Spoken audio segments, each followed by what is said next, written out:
চুলের যত্নে ডিমের উপকারিতার কথা সকলেরই জানা। ডিমের মধ্যে থাকা প্রোটিন চুলের স্বাস্থ্য ভালো রাখতে অনেক বেশি সাহায্য করে। ডিমের কুসুম কিংবা ডিমের সাদা অংশ দুটোই কিন্তু রুক্ষ চুলকে সিল্কি করতে এবং চুলকে ঘন করতে সাহায্য করে।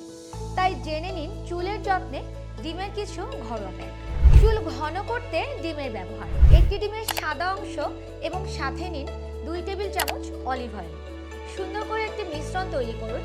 তারপর এই মিশ্রণটি স্ক্যাল্পে এবং সম্পূর্ণ চুলে ব্যবহার করুন। 15 থেকে 20 মিনিট অপেক্ষা করুন, তারপর শ্যাম্পু করে নিন। সিল্কি চুল পেতে ডিমের ব্যবহার। 1 কাপ দইয়ের সঙ্গে একটি ডিমের কুসুম ভালোভাবে মিশিয়ে দিন। তারপর এই মিশ্রণটি স্ক্যাল্পে এবং সম্পূর্ণ চুলে অ্যাপ্লাই করুন। 15 থেকে 20 মিনিট অপেক্ষা করুন, তারপর শ্যাম্পু করে নিন। রুক্ষ চুল মসৃণ করতে ডিমের ব্যবহার। একটি সম্পূর্ণ ডিমের সঙ্গে 1 টেবিল চামচ মধু এবং 1 টেবিল চামচ নারকেল তেল অথবা আমন্ড অয়েল নিন এবং সাথে নিন একটি পাকা কলা।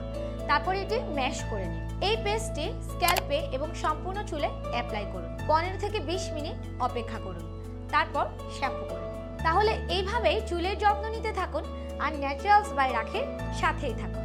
ধন্যবাদ সবাইকে।